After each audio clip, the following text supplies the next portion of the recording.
Welcome everyone to Talking with Thom, the vlog episode 4. Now, I know this is a bit different. Currently my PC is going through some updates, and I tried to record whilst I was doing the updates, and for some reason it was just not going too particularly well. The frame rate wasn't going, it wasn't ideal or anything else like that, so it just wasn't working to the usual standard that it usually is. I mean, it's not the best standard ever, but you know, yeah. So I thought, you know what? Instead of just waiting, because this update has been going for quite a while, instead of waiting anymore, just get your phone out and just vlog it. You know, screw it. It doesn't matter. It doesn't matter what the quality's like. At least you're gonna do something. So we're gonna be doing it this time. The next one is gonna be a little bit, hopefully a little bit more as it usually is. Plus, you get to see a little bit more of the room. Ooh. Anyway, so the first one today is the whole drift situation going on with the PlayStation 5's Dualsense, this one right here. Now, a load of people have been complaining about drift in controllers for many years, and I've had drift issues in the past with my Xbox 360, my PlayStation 2, and my PlayStation 4, most notoriously for myself. However, now it's got to a point where people...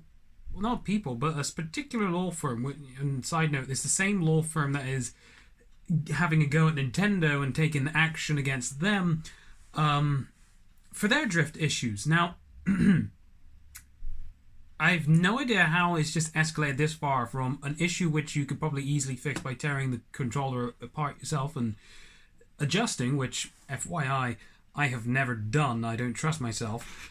To something where someone is going to just sue the manufacturer, the company, well, Sony in this case, Nintendo in the other case, to the point where they want legal action. It's absolutely ridiculous for me to fathom, because this is just an idea, this is just a concept and an issue which has just been present for quite many years.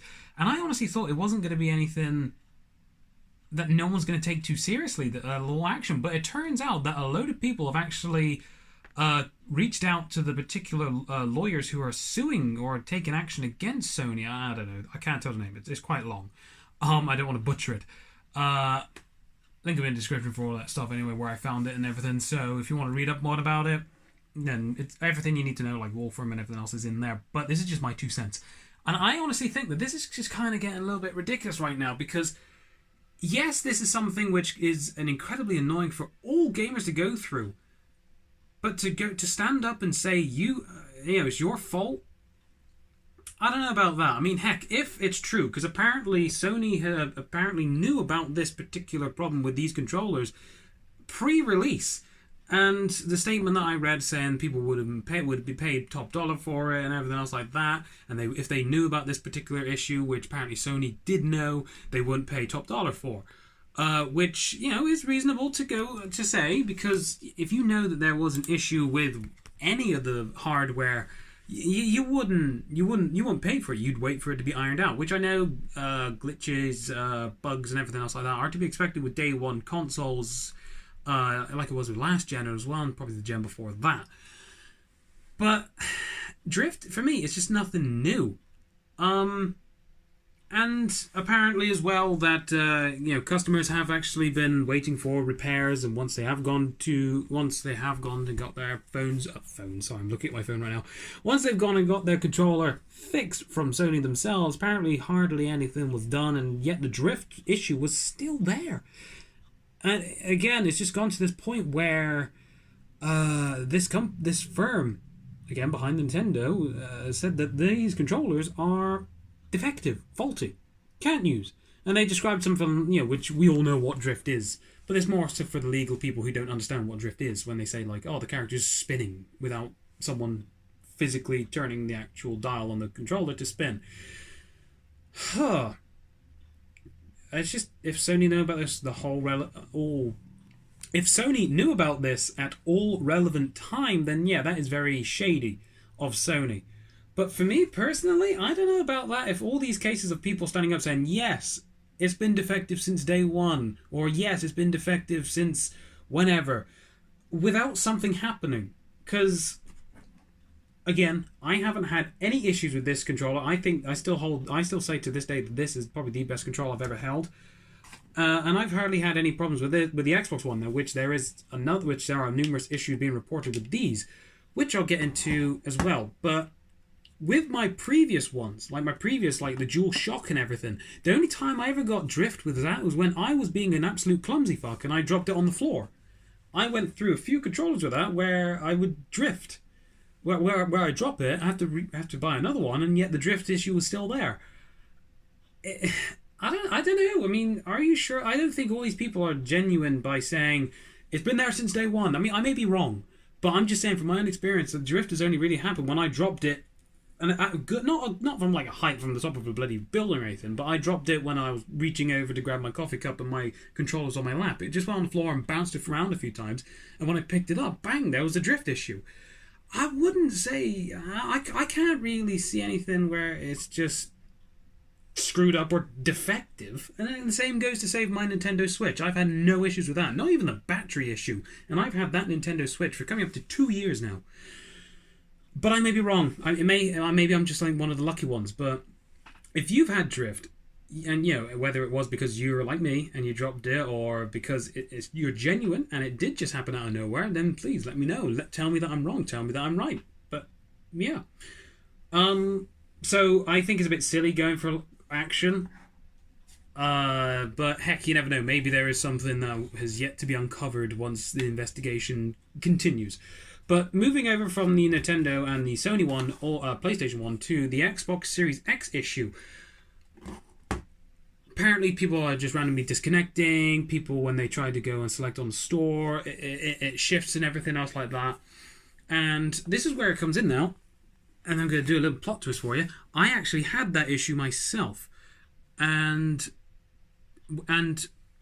much like the Sony thing, I thought, I'll just reset the console, or I'll change the batteries, because on the Xbox One you can change the batteries. And I thought my batteries are faulty, and that's what it came across as. Like my Xbox 360 one, when the batteries are getting a little bit down, getting a little bit low on that, sometimes they just go, it'll skew and everything. And then, if I was majorly unfortunate many years ago, I had a similar issue where like the controls were going all up and down and higgledy-piggledy, and then all of a sudden the batteries exploded and I couldn't use a controller.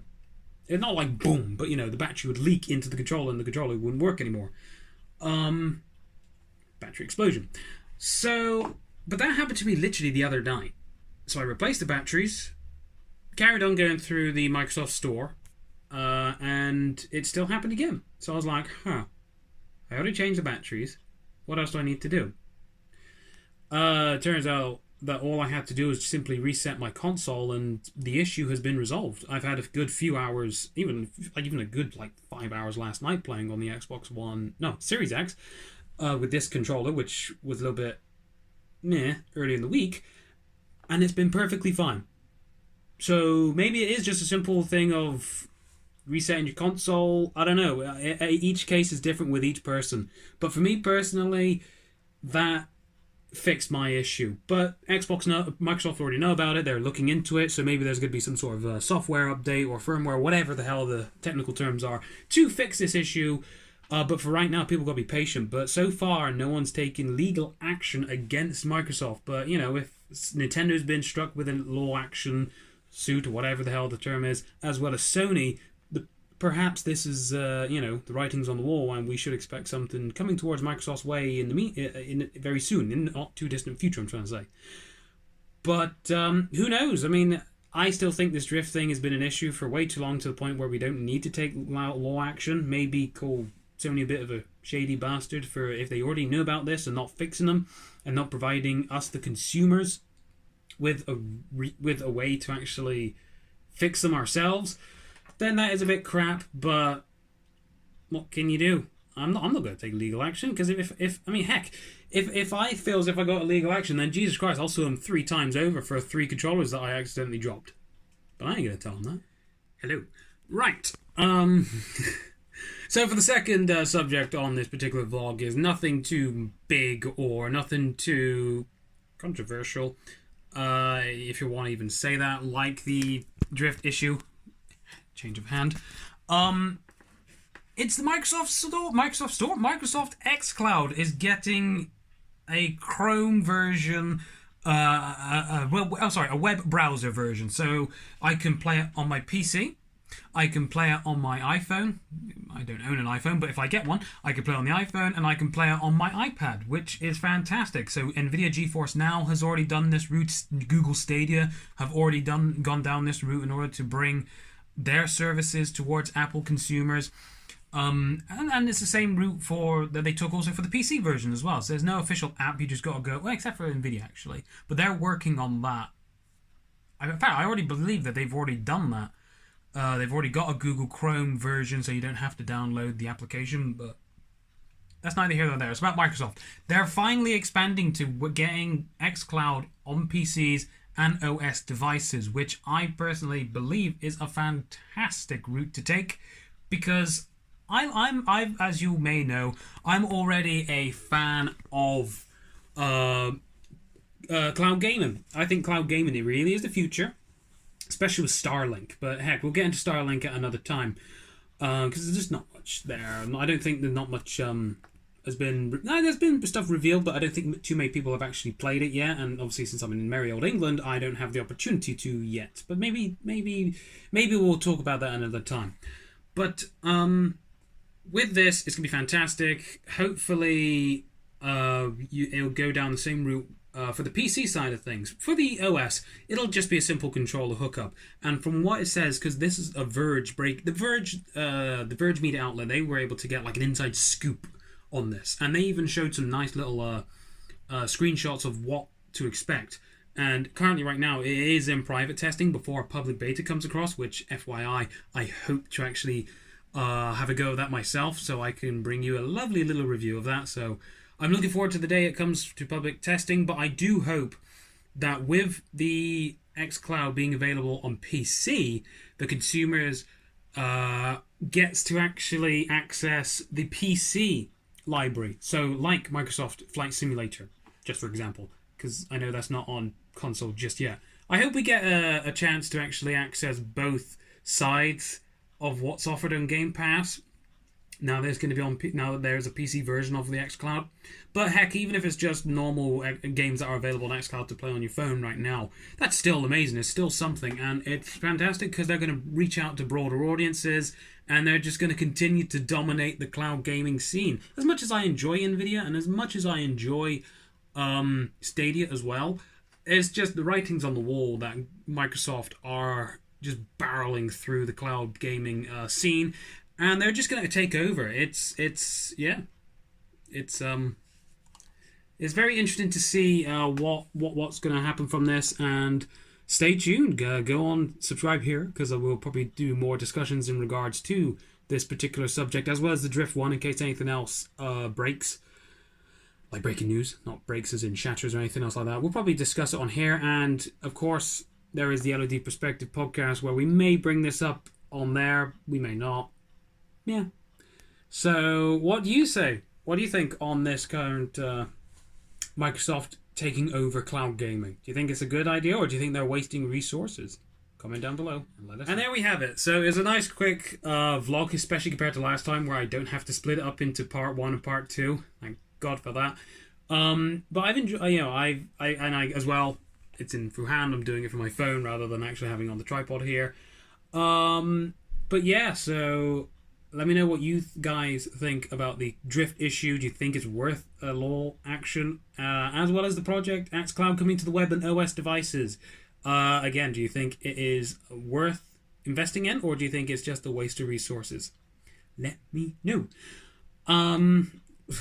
Of course, usual shoutouts now. BG4Ghub in general, the website, the YouTube channel, everything else like that is a part of the Gamers United Guild. Fantastic gamers upon there. You saw the if you go on the website, majority of their podcasts, minus a few, are actually already on there, so you can check out their shows directly from our website itself. And if you wanted to find them yourselves, all you need to do, if you want to go on Twitter, just type in hashtag Gamers United Guild or hashtag support and be supported. That's the official tagline. And you'll find everybody who's a part of the guild, and check out all their awesome content. There's such a great bunch of guys right there, really passionate about other great creators and helping them grow and build up on the gaming community.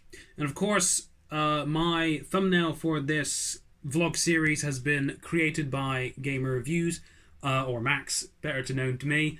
Buddy, I want to thank you ever so much. I have to thank you each time. It's brilliant. So thank you ever so much again, Max. You do a fantastic job. And of course, he does offer it to you if you want to come up with your own fantastic and nicely clean cut and professional looking thumbnail designs. Of course, you can't really see mine because I fill it up with other pictures and everything else like that, but the background itself is perfect for my vlog series. Woo! Change of hand again. But not only that, he does thumbnails for Let's Plays. He does stream, like Twitch, live stream layouts and everything else like that. He does a lot, and it's worth giving him a DM because he's got some fantastic ideas up there, and he charges a very, very reasonable price. Thank you, Max, again, my friend.